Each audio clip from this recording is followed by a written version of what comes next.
रात के 11:45। पुराना रेलवे स्टेशन दिन में जितना साधारण लगता था, रात में उतना ही डरावना।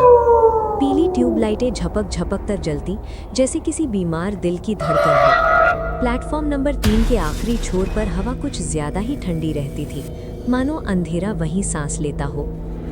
आरव रोज की तरह ऑफिस से लौट रहा था। दिल्ली की भागदौड़ ने उसे थका दिया था, पर आज भी उसके कदम अपने आप उसी प्लेटफॉर्म की तरफ मुड़ गए। वजह वो सफेद साड़ी। 3 रातों से वो उसे देख रहा था। पहली रात बस खड़ी थी बेंच के पास, दूसरी रात थोड़ा आगे, तीसरी रात मुस्कुराई, और आज उसने बात की। लेट हो गए, लड़की ने कहा। आरव चौंक गया। आप मुझसे कह रही हैं? यहाँ और कौन है? उसने हल्की हंसी के साथ कहा। उसकी आवाज अजीब तरह से ठंडी थी, लेकिन डराने वाली नहीं, बल्कि खींच लेने वाली। मैं आरव। उसने हाथ बढ़ाया। लड़की ने हाथ नहीं मिलाया, बस बोली, अनाया। नाम सुनते ही हवा जैसे भारी हो गई। आप रोज यहाँ? आरव ने पूछा। इंतजार, अनाया ने कहा। कुछ अधूरा है। ट्रेन आई, लोग चढ़े, शोर हुआ, लेकिन अनाया वैसे ही खड़ी रही। आप इस ट्रेन से नहीं जाएंगी? आरव ने पूछा। मैं कहीं नहीं जाती, उसने कहा, और तभी आरव की नजर नीचे गई। उसके पैरों के नीचे कोई परछाई नहीं। आरव ने झपक कर आंखें बंद की, फिर खोली। अनाया मुस्कुरा रही थी। कल मिलेंगे? आरव ने पूछा, खुद नहीं जानता क्यों। अगर तुम आए तो? कहकर वो अंधेरे में घुल गई। उस रात आरव सो नहीं पाया। उसे सपना आया, कोई अंधेरे में उसका नाम पुकार रहा था। बिल्कुल अनाया जैसी थी। नींद खुली तो पसीने से भीगा हुआ था।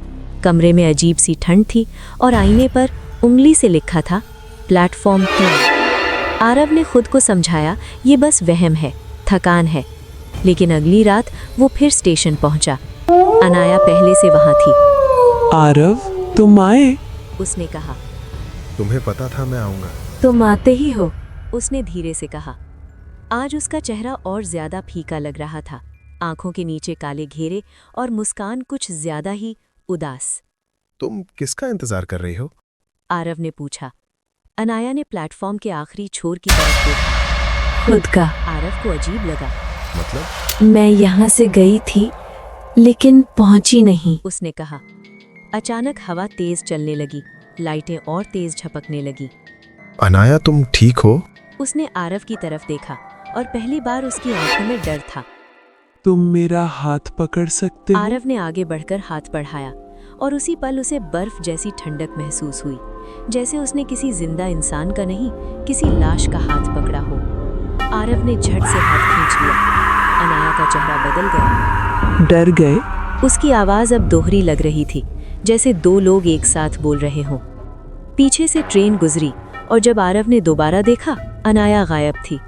लेकिन बेंच पर एक पुराना जला हुआ अखबार पड़ा था।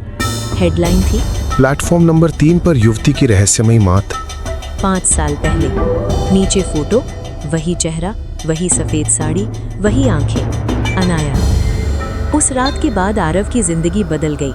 उसे हर जगह अनाया दिखने लगी, भीड़ में, शीशे में, खिड़की के बाहर, और हर बार वो वही कहती, तुमने वादा किया था। लेकिन आरव को याद ही नहीं था उसने कब वादा किया। एक रात 11:45 पर उसके फोन पर मैसेज आया, आज सच दिखाऊंगे। डरते हुए भी वो स्टेशन चला गया। प्लेटफॉर्म नंबर 3 पहले से ज्यादा सुनसान था। अनाया वहां खड़ी थी। गाड़ी संख्या 1341 एक्सप्रेस मालदा टाउन। तुम्हें याद है 5 साल पहले?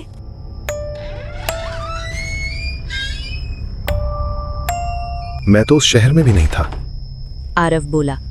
अनाया मुस्कुराई, लेकिन इस बार उसकी मुस्कान डरावनी थी। लेकिन तुम ट्रेन में थे। और अचानक आरव के दिमाग में तस्वीरें चमकने लगी। एक लड़की, धक्का, चीख, पटरी पर गिरता हुआ शरीर, और वो खुद भागता हुआ। नहीं, ये झूठ है। आरव कांप गया। ना, ये झूठ है। तुम भाग गए थे, और मैं यहीं रह गई। अब उसके चेहरे से इंसानियत गायब हो चुकी थी। आंखें काली और पीछे कोई परछाई नहीं बल्कि कई टेढ़ी मेढ़ी परछाइयां हिल रही थीं। मैं तुम्हें लेने आई हूँ आरव, इंतजार अब खत्म हुआ।